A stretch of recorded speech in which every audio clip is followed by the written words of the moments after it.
आज आपण बनवूया पंजाबी स्टाईलमध्ये ओल्ड मंक चिकन। चिकन घेतलेलं 1 किलो, ओल्ड मंक घेतलेली आहे, जुनियन कटिंग केलेले अद्रक आहे, चॉप केलेली मिरची आहे, कोथिंबीर आहे, टमाटे आणि कांदे। कांदे टमाटर जाड बारीक कटिंग करून घेऊ अशी।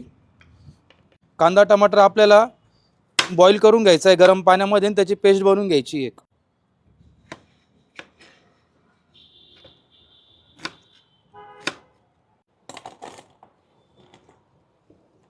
आपण आता कांदा टमाटर व्यवस्थित बॉईल करून घेऊन त्याची पेस्ट बनवून घेऊ। गावठी तूप, यामध्ये इथे खडे मसाले घेतलेले आहे मी, दालचिनी आहे, काळी मिरी आहे, लवंग आहे, विलायची आहे, जावित्री आहे, स्टार फूल आहे, तेजपत्ता आहे। आपण आता याच्यात तुपात घालून घेऊ। जिरे, काश्मीरी लाल मिर्च, अद्रक लसूण पेस्ट व्यवस्थित फ्राय करून घेऊ आपण। अद्रक लसूण पेस्ट, हिरवी मिरची पेस्ट व्यवस्थित मिक्स करून घेऊ आपण, यांचा कच्चापणा जावोस्तोवर। आता आपण ही बनवलेली पेस्ट कांदा टमाटर काश्मीरी लाल मिरचीची पेस्ट व्यवस्थित मिक्स करून घेऊ। जोपर्यंत तेल सोडत नाही ग्रेव्ही तोपर्यंत ही पेस्ट आपण व्यवस्थित परतून घेऊ। टमाटर प्युरी व्यवस्थित फ्राय झालेली बघू शकता, मस्त तेल पण सोडलंय त्यांनी। आता आपण याच्यामध्ये फेटलेलं दही घालून घेऊ। दही पण व्यवस्थित आपण याच्यामध्ये मिक्स करून घेऊ, जेणेकरून मस्त ग्रेव्हीला छान असं तेल सुटल।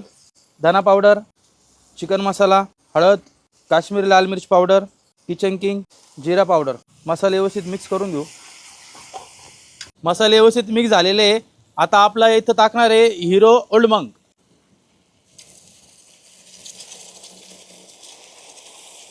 व्यवस्थित मिक्स करून घेऊ ओल्ड मंक। आता आपण चिकन घालून घेऊ। चिकन व्यवस्थित ग्रेव्हीमध्ये मिक्स करून घेऊ आपण।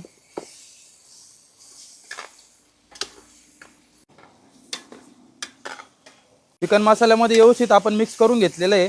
तर चिकन पण बॉईल होण्यासाठी आपण मस्त व्यवस्थित पाणी घालून घेऊ, याच्यात मिक्स करून घेऊ। आता आपण यामध्ये चॉप केलेला अद्रक,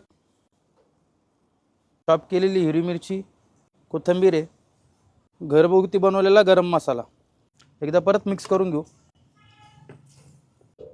15 ते 20 मिनिटं आपण असं त्याला शिजवून घेऊ।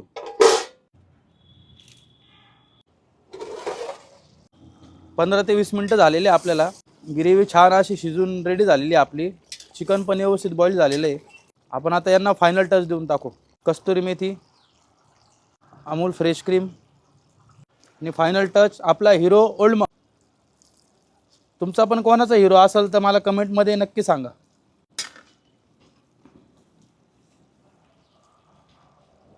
ओल्ड मंक चिकन रेडी झालेलं आहे, आपण आता सर्व करून घेऊ। बटर नान कुलच्या सोबत तुम्ही ही रेसिपी खाऊ शकता, खूप सुंदर लागते आणि टेस्ट पण खूप ऑसम आहे याची।